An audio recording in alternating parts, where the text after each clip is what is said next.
So for someone listening who's like, wow, that sounds good. I'm interested in sacred sexuality. Where would someone begin? Mm. Well, I would say start with yourself. Before we want to incorporate a partner, because, we're all at, just anyone who starts a meditation practice, you might as well start on your own before you try and get your partner to meditate, right? Right, totally. And then you can speak to the benefits yourself and you have the discipline yourself. And so really simply, eye gazing with yourself, like looking in a mirror and like, can you actually sit with yourself? Can you actually look inside of your own soul? Can you accept and love what is with yourself?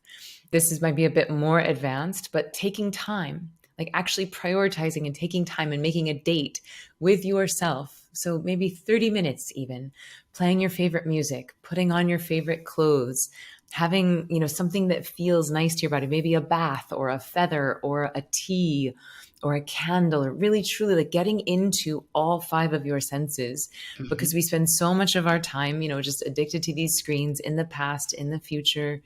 And so anchoring in the here and now, not dissimilar to meditation, right? The ways that you would prepare for a mindfulness or breathwork or meditation practice.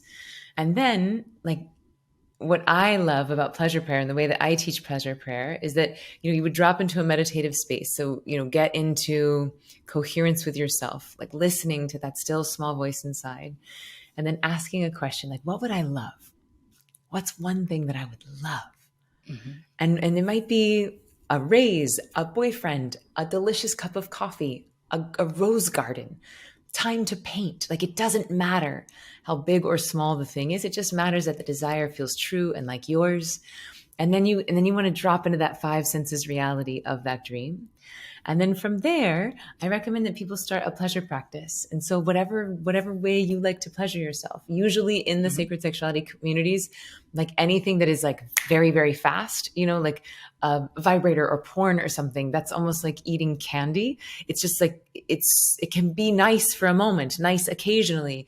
But if Right. all you eat is candy, it starts to feel a little less than fulfilling. And so, just really taking your time and letting the pleasure be about presence and what is the sensation happening in the now. And then what I do, the way I teach it is that we just build and circulate that pleasure all around the hoo-ha, which the hoo-ha, it involves all genders, both the anatomy and the energy center. So we sort of swirl that energy around the hoo-ha, then up into the heart, and then all the way up into your head. And then at the moment of peak pleasure, if orgasm is available to you, great. Or if peak pleasure is available just at the moment where you're feeling the most amazing, then you would send all of that energy to the dream. It's almost like you're dedicating that pleasure to your prayer. And then you come back into that five senses reality, that snapshot of the dream.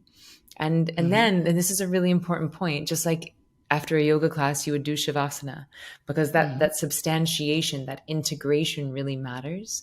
So same after the pleasure practice, you would just take a song or two, lie down and just see if this dream has anything to communicate to you. See if your soul has any next steps for you as you enjoy this beautiful in-between state, this liminal space between the human and the divine, between the right brain and the left, between the present moment reality and this reality of the dream merging together.